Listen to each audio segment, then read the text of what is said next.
Hello guys, welcome back to my YouTube channel Standout Classes. So now I'm going to end chapter 2 that is basic concepts of macroeconomics. और इससे previous video में मैंने आपके साथ discuss करा था कि इसकी previous video से I've started with the basic of national income which is very important. national income की बहुत ज़्यादा weightage है जो आपके बोर्ड एग्जाम में आएगा ही आएगा, ठीक है. सो उसको प्रिपेयर करना बहुत ज़्यादा इंपॉर्टेंट है.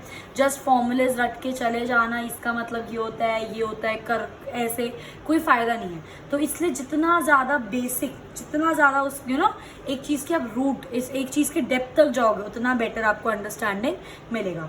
सो इससे प्रीवियस वीडियो से मैं नेशनल 1 का पार्ट 1 स्टार्ट कर चुकी हूँ. Now this is national income का पार्ट 2, ठीक है. I will be uploading my further videos इसी इनिशियल से national income part 1, part 2, part 3, part 4, ठीक है. Then I make a play list also where you can find all the videos of related to national income together, ठीक है. So last topic वैसे है तो ये नेशनल इनकम का part 2, but chapter 2 का लास्ट टॉपिक है हमारा basic concept of macro economics, ठीक है. और that is net factor income from abroad, ठीक है.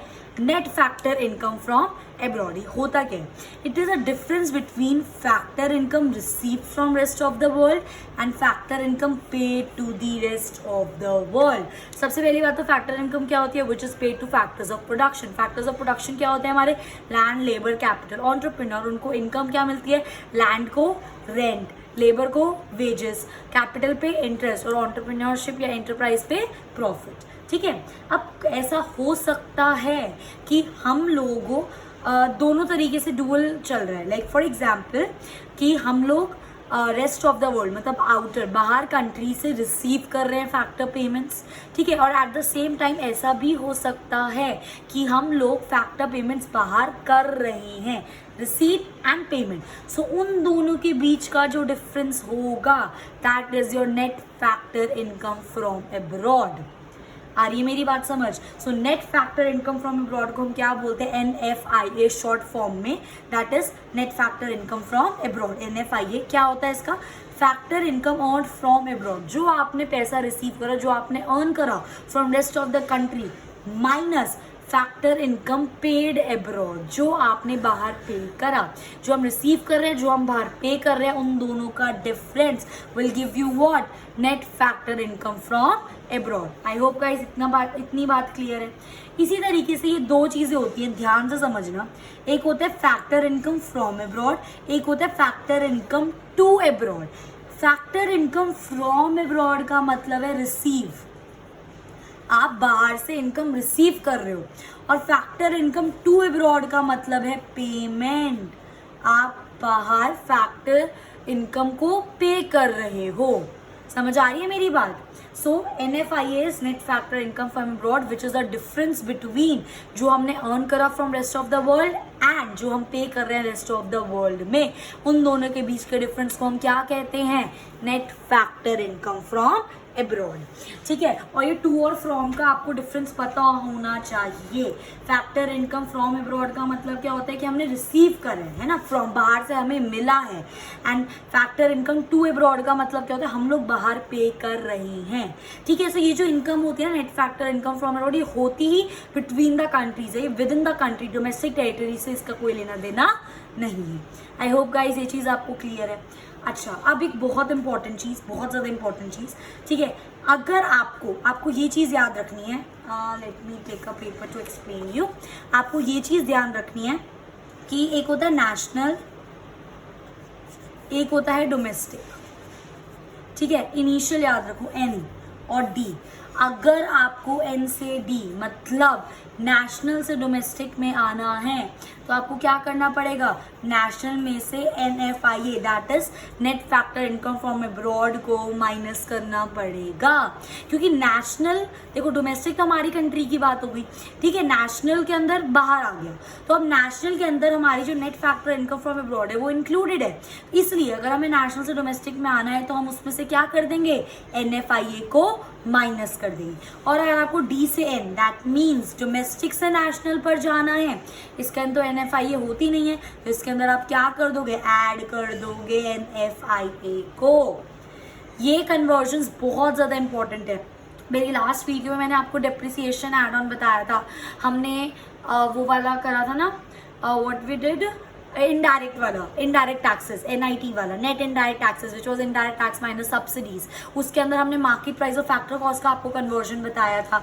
इसके अंदर मैं आपको अब नेशनल और डोमेस्टिक का कन्वर्जन बता रही हूँ, और ये एक इम्पॉर्टेंट कन्वर्जन है। क्यों? इस रीजन की वजह से, क्योंकि देखो जब आपको फाइनल नेशनल इनकम निकालने को आएगा तो उसका फॉर्मूला क्या होता है, डोमेस्टिक वाई मतलब इनकम प्लस NFIA।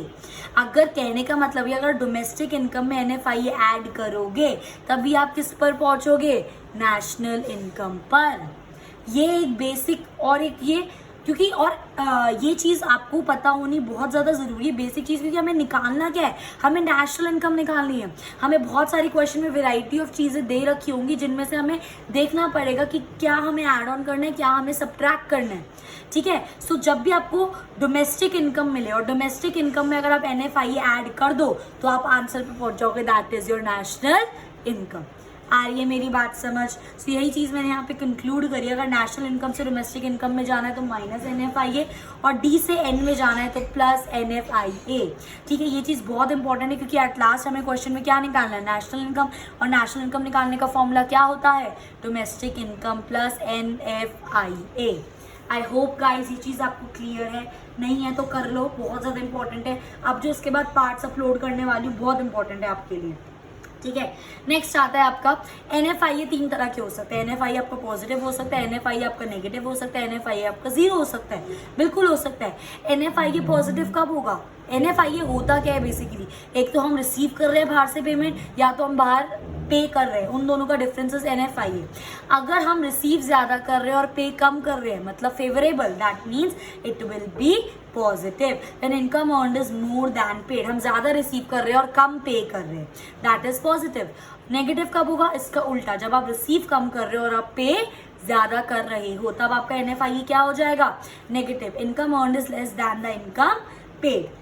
और 0 कब होगा? व्हेन बोथ आर इक्वल, जितना रिसीव करा उतना ही पे कर दिया तो आपका NFIA क्या हो जाएगा, 0। एक और केस में आपका NFIA 0 होगा, व्हेन, लिख लो when there is closed economy, तब भी आपका जो NFIA है वो क्या होगा, 0 होगा। इसका रीजन क्या है? क्योंकि क्लोज्ड इकोनॉमी एक ऐसी इकोनॉमी है जो रेस्ट ऑफ द वर्ल्ड के साथ इंटरैक्ट नहीं करती। और ये जो आपका NFIA है ये तो तभी होगा ना जब बाहर से पेमेंट ले रहे हैं या फिर बाहर पेमेंट कर रहे हैं, पर क्लोज इकोनॉमी में बाहर से कोई लेना देना ही नहीं है, तो उस केस के अंदर आपका NFIA क्या होगा, 0। ध्यान रखना। ठीक है, नेक्स्ट आता है, अब देखो क्वेश्चन में ना जब अब आगे हम इस चैप्टर को पढ़ेंगे, नेशनल इनकम में आगे और डीप में जाएंगे, तो हर एक चीज़ के बहुत सारे कंपोनेंट्स होते हैं।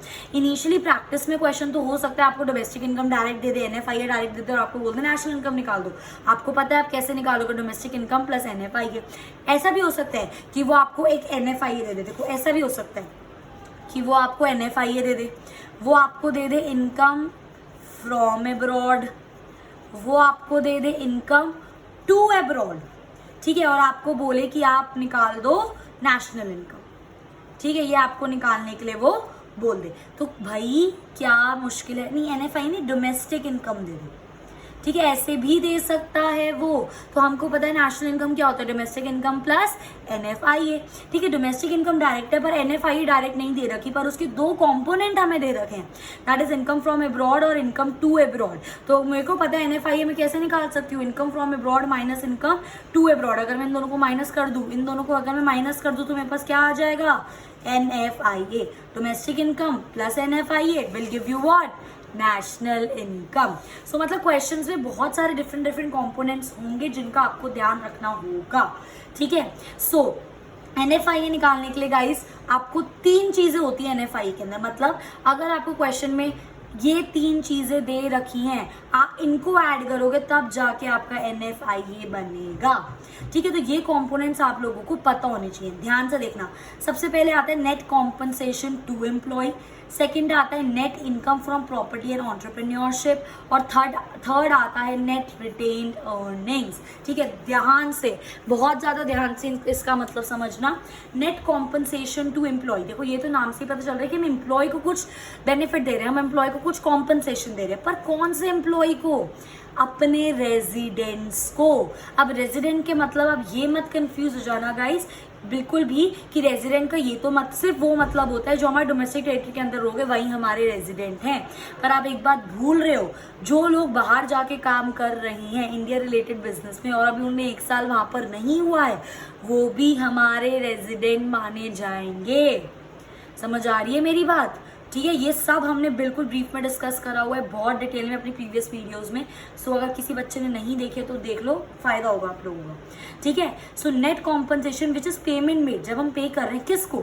Which is resident outside for less than 1 year, जो बाहर हैं और 1 साल से कम हुआ है अभी उन्हें काम करते हो, तो वो क्या है वहाँ के?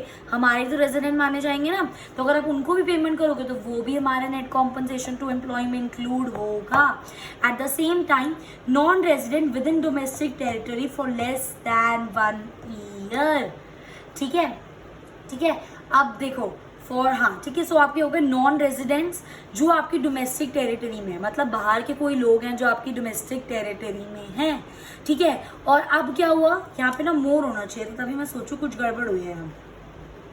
ठीक है, क्योंकि देखो ध्यान से समझो, इसके अंदर फिर से बताती हूँ, कंफ्यूजन नहीं होना। ठीक है, कंफ्यूज नहीं होना।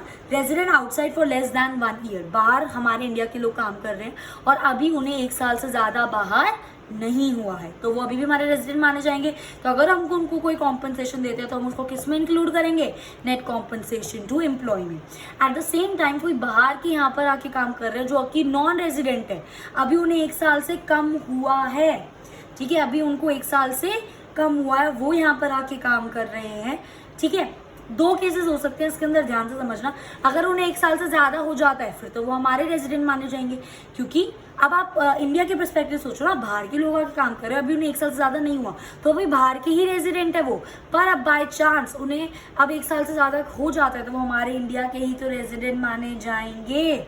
ठीक है, एक ये भी केस होता है, और दूसरा केस भी होता है गाइस जो नॉन रेजिडेंट है पर हमारी डोमेस्टिक बाउंड्री के अंदर हैं, अगर हम उनको पे कर रहे हैं वो भी हम अपने NFIA में इंक्लूड करेंगे। आई होप गाइस ये चीज आपको क्लियर। तो मोर एंड लेस, देखो 1 साल से ज्यादा हो गया तो अपने रेजिडेंट बन ही गए वो, तो इंक्लूड करेंगे। और अगर 1 साल से ज्यादा नहीं हुआ है और वो नॉन रेजिडेंट है और हमारी इंडिया डोमेस्टिक टेरिटरी, क्योंकि वो हमारी बाउंड्री के अंदर है, उसमें काम कर रहे हैं, उसमें हम उनको पेमेंट कर रहे हैं, तो हम उनको नेट कॉम्पनसेशन में इंक्लूड करेंगे। आई होप गाइस ये चीज आपको क्लियर है। नेक्स्ट आता है net income from property and entrepreneurship. Again कोई भी रेजिडेंट, ठीक है, कोई भी रेजिडेंट की मैं बात कर रही हूँ, रिसीव्ड इनकम किसी प्रॉपर्टी से या एंटरप्रेन्योरशिप पे। ठीक है, अगर कोई बाहर है और उसे 1 साल नहीं हुआ है तो वो हमारा रेजिडेंट है। एंड अगर कोई नॉन रेजिडेंट है, मतलब बाहर का कोई इंडिया में काम कर रहा है पर क्योंकि वो हमारी बाउंड्री के अंदर काम कर रहे हैं और वो कुछ इनकम अर्न करेगा प्रॉपर्टी या एंटरप्रेन्योरशिप से, तो हम उसको इसमें इंक्लूड करेंगे।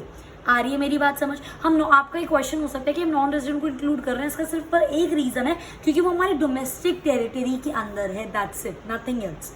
क्लियर? लास्ट आता है आपका net retained earnings. Retained earnings क्या होता है? एज अ 12th स्टूडेंट मैं ये बिलीव करती हूँ आपको ये चीज़ पता होगी। रिटेन्ड अर्निंग्स बेसिकली वो अर्निंग्स होती हैं जो हम सेव करके रखते हैं, जो हम रिजर्व्स में रखते हैं फ्यूचर यूज के लिए। ठीक है, उनको हम रिटेन्ड अर्निंग बोलते हैं। So it is the part of the profit which is kept as reserve. Profit का वो पार्ट जिसको हम एज अ रिजर्व रखते हैं, मतलब वो पैसा जो हमारे पास सारा टैक्स वैक्स पे करने के बाद बच जाता है, जो प्रॉफिट आफ्टर टैक्स आपका बचता है, उसमें से भी आप अपना शेयर तो ले लेते हो, उसके बाद कुछ पोर्शन उस प्रॉफिट का आप एज अ रिजर्व रखते हो फॉर फ्यूचर यूज। तो आपकी जो रिटेन्ड अर्निंग्स है वो भी किसके अंदर आएंगी?